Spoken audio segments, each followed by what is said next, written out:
আসসালামু আলাইকুম বন্ধুরা, কেমন আছেন সবাই? আশা করি অবশ্যই ভালো আছেন। তো আজকের ভিডিওতে আমরা আলোচনা করার চেষ্টা করব বাংলাদেশের প্রচলিত জমি জমা ভূমিগুলো কি এককে প্রকাশ করা হয়। আপনার আশেপাশে নানা প্রকার নামে জমি ভূমিকে কিন্তু ডাকা হয়। তো ভিডিওটা যদি শুরু থেকে শেষ পর্যন্ত দেখেন, আশা করি আপনি বাংলাদেশের টেপনার থেকে তেতুলিয়া কি কি নামে জমিগুলোকে ভূমিগুলোকে মাপা হয়, সরকারি দলিল খতিয়ানে কি নামে থাকে, আঞ্চলিক কি নামে থাকে, সবকিছু আপনি জানতে পারবেন। আপনারা দেখতেছেন সাতকাহন, সাথে আছি হোস্ট আজিমউদ্দিন। তো বন্ধুরা, আমরা বাংলাদেশের প্রচলিত যে জমি ভূমিগুলো আছে এগুলো মোটামুটি আমরা দুইটা ভাগে ভাগ করতে পারি।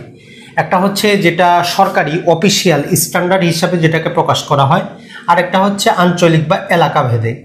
তো সর্বপ্রথম আমরা সরকারি নামগুলো একটু জানার চেষ্টা করি, বোঝার চেষ্টা করি, এবং কয়েকবার দেখলে বা পড়লে বা আপনি যদি জানার চেষ্টা করেন আপনার কিন্তু মুখস্থ হয়ে যাবে। বাংলাদেশে প্রচলিত ভূমি এককগুলোর মধ্যে সবচেয়ে ক্ষুদ্র যেটি, সেটি হচ্ছে আমাদের অযুতাংশ। তাহলে আবার উচ্চারণ করার চেষ্টা করবেন, অযুতাংশ। এর থেকে একটু বড় সেটা হচ্ছে যে আমাদের শতাংশ, এর থেকে বড় সেটা হচ্ছে আমাদের কাঠা, এর থেকে বড় সেটা হচ্ছে আমাদের বিঘা, এর থেকে বড় সেটা হচ্ছে আমাদের একর, এবং সবচেয়ে বড় সেটা হচ্ছে যে আমাদের হেক্টর। তাহলে মোটামুটি আমরা বলতে পারি যে আমাদের বাংলাদেশে জমি জমা ভূমি সরকারিভাবে সরকারি দলিল দস্তাবেজ কাগজপত্রতে স্ট্যান্ডার্ড মান অনুযায়ী 6টা এককে প্রকাশ করা হয়: অযুতাংশ, শতাংশ, কাঠা, বিঘা, একর এবং হেক্টর। এর পাশাপাশি এখন আমরা আঞ্চলিক নামগুলোও একবার পড়ার চেষ্টা করি যে আঞ্চলিকভাবে বাংলাদেশে জমি বা ভূমিগুলোকে স্ট্যান্ডার্ড কি নামে ডাকা হয়। সবচেয়ে বেশি যেটা সেটা হচ্ছে যে আমাদের বিঘা, এরপরে আসে কানি, এরপরে আসে কেয়র, এরপরে আসে পাখি। তাহলে এই 4টা একরও আপনি মনে রাখবেন: বিঘা, কানি, কেয়র এবং পাখি। আশা করি আপনি বেসিক নলেজটা কিন্তু পেয়েছেন। এই নামগুলো 1-2 বার যদি আপনি পড়ার চেষ্টা করেন আপনার মুখস্থ হয়ে যাবে। এখন আসি আমরা অযুতাংশ, শতাংশ, কাঠা, বিঘা, একর, হেক্টর এবং আমাদের এই যে বিঘা, কানি, কেয়র এবং পাখি, এই জমি কতটুকু আমরা কিভাবে বুঝবো। তো এর জন্য একটা জিনিসকে আমাদেরকে বুঝতে হবে। শুধু একটা জিনিস যদি আপনি বুঝেন, জায়গা জমি ভূমি পরিমাপের যাবতীয় ডিটেল আপনি বুঝতে পারবেন। সেটা কি? সেটা হচ্ছে যে আমাদের এই শতাংশ, 1% জমি কতটুকু। তাহলে 1% জমি কতটুকু, আমরা এখানে 1 দিয়ে দেই। 1% জমি বা ভূমি কতটুকু, এই জিনিসটা যদি আপনি বুঝেন তাহলে সবকিছুই বুঝবেন। তো সর্বপ্রথম মনে রাখবেন, জমিকে কখনো আমরা সরল রেখায় মাপতে পারি না। জমির সবসময় আমরা ক্ষেত্রফল বের করে একরে প্রকাশ করি। তাহলে এই যে ধরেন আমরা ধরেই নিলাম এটা হচ্ছে একটা আমাদের জমি বা ভূমি। এখন যদি এর ক্ষেত্রফলটা আমাদের 435.60 স্কোয়ার ফিট, আমরা ফিটে জমি মাপতেছি। যদি কোনো জমির ক্ষেত্রফল 435.60 হয় তখন সেটাকে আমরা 1% বলি। তাহলে বেসিক জিনিসটা আপনি মনে রাখলেন। এখন আপনি বলবেন যে ভাই 1 শতক জমি কতটুকু লম্বায় হবে, কতটুকু চওড়ায় হবে। মনে রাখবেন, জমি বা ভূমি সবসময় যে লম্বা হবে, আয়তাকার হবে, গোলাকার হবে এমন না। জমি বা ভূমির নানা প্রকার আকৃতির প্রকৃতির আমরা পাবো। আমাদের মূল টার্গেট থাকবে এর ক্ষেত্রফলটা বের করা। ক্ষেত্রফল আমরা জ্যামিতিক সূত্রে, যদি আয়তাকার হয় আয়তক্ষেত্রের ক্ষেত্রফল বের করব, গোলাকার হইলে বৃত্তের ক্ষেত্রফল বের করব, 3 কোণা হইলে ত্রিভুজের ক্ষেত্রফল বের করব, অসম আকৃতির হইলে সেখানে নানা প্রকার সূত্র প্রয়োগ করব। তার মানে জমি ভূমির মূল যে জিনিসটা সেটা হচ্ছে ক্ষেত্রফলটা বের করা। এখন জমিটা কোন আকৃতির তার উপর ভিত্তি করে আমরা সূত্র প্রয়োগ করব। যেমন এটা যদি আমাদের আয়তক্ষেত্র হয় তাহলে এই ক্ষেত্রে আমরা দৈর্ঘ্য গুণন প্রস্থ যে সূত্র আছে সেটা আমরা প্রয়োগ করব। যেমন আমরা 9-10-এ সবচেয়ে পড়ি যে এটা যদি এ হয়, এটা যদি বি হয়, তাহলে আমাদের এটার ক্ষেত্রফল হবে AB স্কয়ার। আমরা জমির দৈর্ঘ্য এবং প্রস্থ অথবা আমরা জমিটা যেই আকৃতির সেই আকৃতির সূত্র প্রয়োগ করে যদি ক্ষেত্রফলটা বের করতে পারি, আর ওই ক্ষেত্রফলটা যদি আমাদের 435.60 হয় তখন আমরা তাকে 1 শতক বলি। তো উদাহরণের জন্য এটা যদি এ ধরি, এটা যদি বি ধরি, তাহলে এটার ক্ষেত্রফল হচ্ছে AB স্কয়ার। এখন এর মাপ ধরলাম যে আপনি 100 ফিট লম্বা একটা সম্পত্তি পাইলেন, 100 ফিট লম্বা, আর এই দিকে ধরলাম যে 10 ফিট চওড়া একটা সম্পত্তি পাইলেন। তাহলে এর ক্ষেত্রফলটা কি হবে? এর ক্ষেত্রফলটা আমরা 100 গুণন 10 দিয়ে দিব, তার মানে আমাদের 1000 স্কয়ার ফিট। আমরা এখন কিন্তু শতক পাই নাই, আমরা শুধু স্কয়ার ফিট পেলাম। তো এই স্কোয়ার ফিটটাকে আমরা যদি 435.60 দিয়ে ভাগ দেই তাহলে যেই পরিমাণটা আমরা পাবো আপনি হিসাব করে দেখতে পারেন, মোটামুটি এটা আমরা 2 শতকের পরে সামথিং পাবো। কারণ যদি আমরা এই যে 400 দুগুণা 800 করি, 35 দুগুণা 70, 870, তো 2 শতকের একটু বেশি পাবো। তাহলে মূল বিষয়টা হচ্ছে শতকটা আমাদের, যে কোনো জমির ক্ষেত্রফল যদি 435.60 হয় তখন ওইটাকে আমরা 1 শতক বলি। এখন এই যে শতাংশ আছে এটাকে কোথাও শতক, কোথাও আপনার ডেসিমাল, আবার কিছু অঞ্চলে ডিসিমও কিন্তু বলা হয়। তাহলে আপনি অনেকগুলো নামও কিন্তু জেনে গেলেন যে শতাংশ, শতক, ডেসিমাল, ডিসিম একই জিনিস, লম্বা চড়া যাওই হোক, ক্ষেত্রফলটা যাতে আমাদের 435.60 আসে। তো এর জন্য 1 শতক জমি কতটুকু লম্বা হয়, কতটুকু চওড়া হয়, এই বিতর্কে আমাদের না যাওয়াই ভালো। আশা করি কিন্তু বুঝতে পারছেন। এখন আমরা এইটার সাথে এইগুলো কিভাবে সংযোগ করব এবং আমাদের আঞ্চলিক জিনিসগুলো কিভাবে সংযোগ করব সেই জিনিসটা আমরা একটু বোঝার চেষ্টা করি, দেখার চেষ্টা করি, তাহলে আমাদের আরো ইজিলি আমরা বুঝতে পারবো। তো আমরা এটা একটু মিশিয়ে দেই, তাহলে বাকিটা আপনার জন্য লিখতে আমাদের সুবিধা হবে। তো বন্ধুরা দেখেন আমরা শতক পেলাম। এখন এই শতক হচ্ছে আমাদের 435.60। এখন যদি এইটাকে জাস্ট এটাও আমরা মিশিয়ে দেই, এটাকে আমরা এখানে লিখি তাহলে আমাদের জন্য ভালো হবে, যে 435.60 স্কোয়ার ফিট। এখন দেখেন যদি আমরা এটা থেকে অযুতাংশে যেতে চাই তাহলে কি করতে হবে, জাস্ট এটাকে আমাদের 10 দিয়ে ভাগ দিতে হবে, সরি 100 দিয়ে ভাগ দিতে হবে। তাহলে এইটাকে যদি আমরা 100 দিয়ে ভাগ দেই তাহলে যে রেজাল্টটা পাবো সেটা হচ্ছে আমাদের অযুতাংশ। তো এখানে আমরা মোটামুটি 4.35 স্কোয়ার ফিট পাবো। তাহলে অযুতাংশটা বুঝতে পারলেন যে 1 শতকের 100 ভাগের 1 ভাগ হচ্ছে আমাদের অযুতাংশ। এখন এই শতাংশ সমান সমান তো আমরা বুঝতেই পারলাম। এখন আপনি বলতে পারেন যে ভাই কাঠা, তো কাঠার ক্ষেত্রে আমাদের সরকারি কাঠা আমরা হিসাব করতেছি, এই যে কাঠাটা আছে এইটা 1 কাঠা সমান 1.65 শতক। এখন যদি আমরা চলে আসি বিঘার ক্ষেত্রে, তো সরকারি বিঘা যেটা সেটা আমাদের 33 শতকে সরকারি বিঘা হয়ে যায়। এরপরে একরটা যদি আসি আমরা তাহলে এটা আমাদের 100 দিয়ে যদি আমরা গুণন দিই তাহলে আমরা পেয়ে যাব এটা। তাহলে মূল বিষয়টা দেখেন, 1 শতক বা 435.60 যেটা, সেটাকে যদি আমরা 10 দিয়ে ভাগ দেই, 1 শতককে যদি আমরা 100 ভাগ করি তাহলে পাবো আমরা অযুতাংশ, যেখানে আমাদের 4.356 স্কোয়ার ফিট আসবে। খুবই ক্ষুদ্র পরিমাণ জায়গা। এরপরে যদি আমরা শতক এবং কাঠার মধ্যে যদি সম্পর্ক স্থাপন করতে যাই, আমাদের 1.65 দিয়ে যদি আমরা 1 শতককে গুণন দেই তাহলে আমরা পেয়ে যাব আমাদের কাঠা। তাইলে এই 1.65 সমান কত স্কোয়ার ফিট হচ্ছে, তো 1.65 সমান আমাদের 720 স্কোয়ার ফিট হবে। তাহলে এটাও কিন্তু আমরা মনে রাখবো, সাইডে আমরা লিখে দেই। তাহলে অযুতাংশ হচ্ছে আমাদের 4.356, শতাংশ হচ্ছে 435.60, কাঠা হচ্ছে আমাদের 720 মোটামুটি। তাহলে এগুলো একটু মিশিয়ে দেই।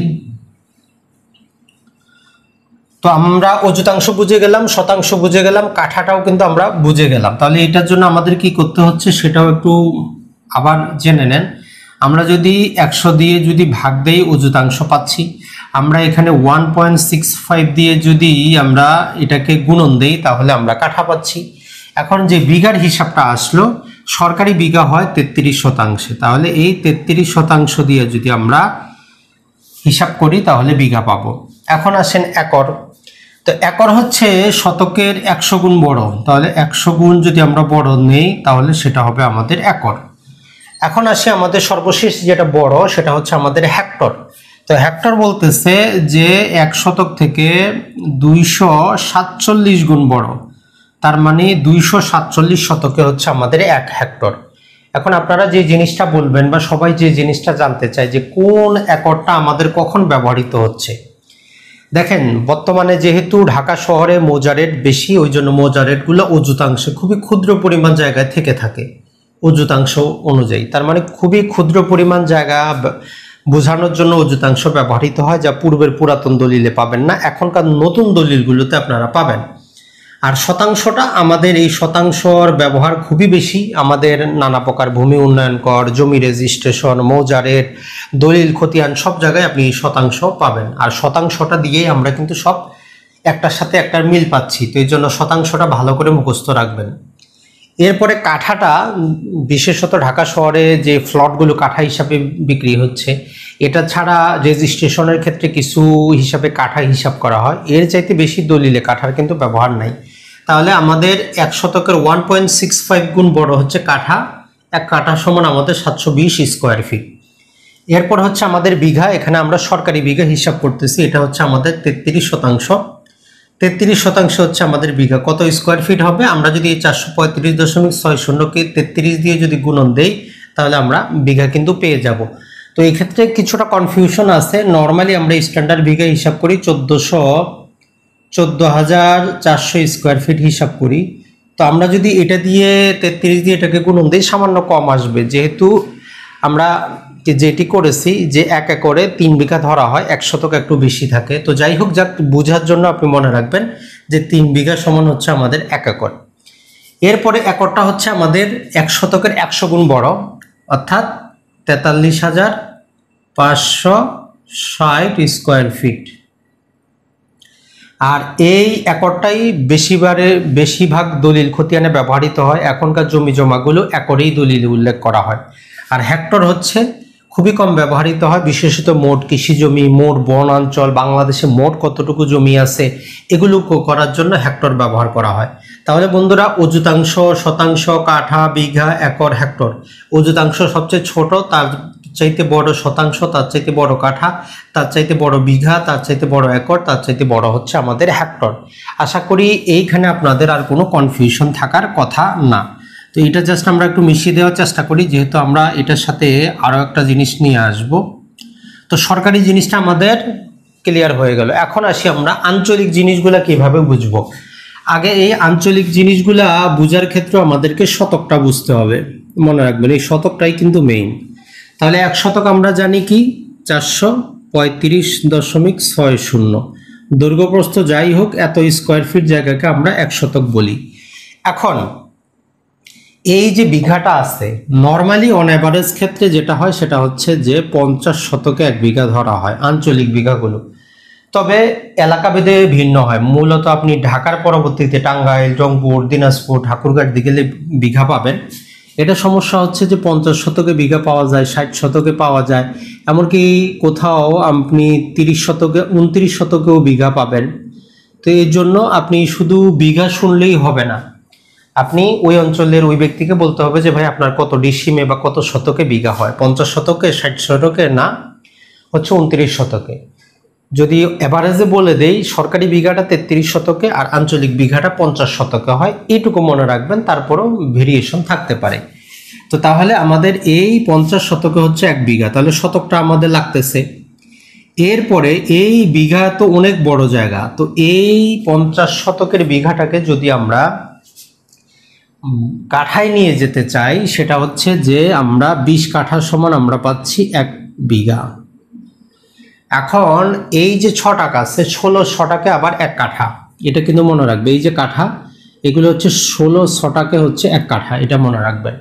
এখন তাহলে কত 6 টাকে আমাদের 1 বিঘা, তাহলে 16কে যদি আমরা 20 দিয়ে গুণন দিই, যে রেজাল্টটা আসবে সেটা হবে আমাদের 6 টাক, কাঠা এবং বিঘার সম্পর্ক।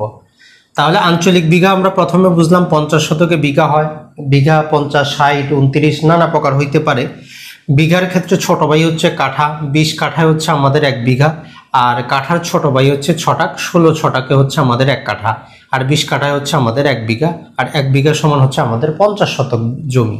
তাহলে সম্পর্কটা আরেকবার যদি আপনি একটু বোঝার চেষ্টা করেন, 16 ছটাক জায়গাকে আমরা বলি যে এটা 1 কাঠা, আর 20 কাঠা জমিকে আমরা বলতেছি 1 বিঘা। এখন এই 1 বিঘা সমান হচ্ছে আমাদের 50 শতক। এই জিনিসটা জাস্ট মনে রাখবেন। এখন আসি কানি, বিশেষত নোয়াখালী, চট্টগ্রামের কিছু অঞ্চল, যে তারপরে আমাদের কুমিল্লাতে এই কানি, গন্ডা, কড়া ব্যবহার করা হয়। কানি হচ্ছে সবচেয়ে বড়, এরপরে হচ্ছে গন্ডা, এরপরে হচ্ছে কড়া। তো এগুলোর পৃথক আপনারা ভিডিও পাবেন, নতুন করে আমরা পাবলিশ করব, পুরাতন ভিডিও ইউটিউবে আছে, সেগুলো দেখতে পারেন। এখন এই কানিটাও অঞ্চলভেদে যেটা হয়, নানা প্রকার কানি হয়। 40 শতকের কানি পাবো আমরা, 120 শতকের কানি পাবো, 160 শতকের কানি পাবো, 220-এরও কানি পাবো।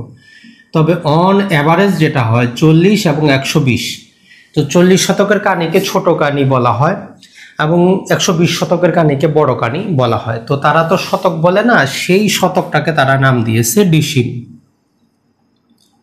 তাহলে 1 ডিসিম সমান কত? এই 435.60। আশা করি কিন্তু আপনাদের বুঝে আসতেছে যে আপনি যে কানি বুঝবেন, আপনাকে প্রথমে ডিসিম বা শতক বুঝতে হবে। 435.6। তো এটা হওয়ার পরে আপনি কানিটা বুঝতে পারতেছেন কিভাবে। তো এক কানি যেটা আমরা বললাম যে 40 শতকে হচ্ছে আমাদের এক কানি। তো এখানে আবার ওই কাঠার মতো 20 গন্ডা বলতেছে যে 1 কড়া, আর বলতেছে যে 4 কড়ায় হচ্ছে আমাদের 1 গন্ডা। তাহলে 4 কড়ায় 1 গন্ডা, 20 গন্ডায় হচ্ছে 1 কানি। এখন 1 কানি কত জমি কতটুকু, এটা নির্ভর করবে এখন আপনার কানিটা 40 শতকের না 20 শতকের না 160 না 220। তো এগুলো ডিটেল আমরা ভিডিও নিয়ে আসবো, চিন্তার কারণ নাই। এই কানিটা আমরা যেটা বললাম ফেনী, লক্ষ্মীপুর, চট্টগ্রামের দিকে ব্যবহৃত হয়। এর বাইরে আমাদের যেই সিলেট আছে, সিলেটে কেওর ব্যবহার করা হয়। তো এই কেওরের যেই জমি বা ভূমি, এটা 20 শতক নিয়ে থেকে এক কেওর জমি 20 শতক থেকে শুরু করে 40 শতক হতে পারে, এটা মনে রাখবেন। এরপরে আসি আমরা পাখি। তো এটা ঢাকার গ্রামাঞ্চল যেমন আছে, ঢাকার বাইরে এটা ছাড়া জামালপুর অর্থাৎ ঢাকার আশেপাশে যে জেলাগুলো আছে, এখানে পাখি এবং বিঘা দুইটা কিন্তু সমান্তরালে ব্যবহৃত হয়। তো এক পাখি জমি মোটামুটি যদি দেখি আমরা 30 থেকে 33 শতকের মধ্যেই হয়ে থাকে। তো এখন আপনাকে ডিসাইড করতে হবে যে আপনি 30-এর পাখি হিসাব করতেছেন না আমরা 33-এর হিসাব করতেছি। তো মূলত তাহলে দেখেন বন্ধুরা, আমরা আজকের এই ভিডিওতে যে জিনিসটা আলোচনা করলাম যে জমি জমা বা ভূমিগুলাকে কি এককে প্রকাশ করা হয়। সরকারি দেখলাম আমরা মোটামুটি 6টা একর আছে, আর আঞ্চলিক মূল 4টা একর, বিঘা, কানি, কেওর এবং পাখি। বিঘা বিশেষত উত্তরাঞ্চলে ব্যবহৃত হয়, রংপুর, দিনাজপুর, ঠাকুরগাঁও, পঞ্চগড়, রাজশাহী অঞ্চলে।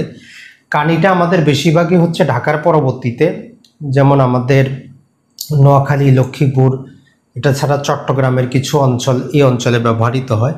কেওরটা সিলেট বিভাগে ব্যবহৃত হচ্ছে, পাখিটা এই যে জামালপুর, ঢাকার গ্রামাঞ্চলে ব্যবহৃত হয়। আর সরকারি দলিল খতিয়ানে আমরা উচ্চতাংশ, শতাংশ এবং একরটাই বেশি পাবো। কিছু কিছু ক্ষেত্রে আমরা বিঘা এবং কাঠাও পাবো। আর একরটা আমরা মোট জমির পরিমাণ প্রকাশ করার জন্য ব্যবহার করা হয়। তো ভূমি রিলেটেড যদি আপনি ভূমি জ্ঞান অর্জন করতে চান, সার্ভেয়ার হইতে চান, অথবা আপনি ভূমি রিলেটেড দেওয়ানি মামলাগুলো যদি দেখতে চান, যদি আপনি যে আমরা জানি কমিশন ইস্যু করতে চাই, যদি কমিশনার হইতে চান, কোর্ট কমিশনার, এক্ষেত্রে এই বেসিক নলেজগুলো আপনারা থাকা প্রয়োজন। তো আমরা এই জন্য আপনাদের জন্য ভূমি বিষয় কোর্স নিয়ে আসতেছি অতি দ্রুতই। আমরা জুমে অনলাইনে ক্লাসগুলো নিব। যদি আপনারা আগ্রহী হন অবশ্যই কমেন্ট সেকশনে জানাবেন। আমরা খুবই দ্রুত ক্লাসগুলো নেওয়ার চেষ্টা করব, যেখানে হাতে কলমে আপনাদেরকে বাস্তবের মতোই আমরা বোঝানোর চেষ্টা করব। তো বন্ধুরা ভালো থাকবেন, সুস্থ থাকবেন। আসসালামু আলাইকুম ওয়া রাহমাতুল্লাহি ওয়া বারাকাতুহু।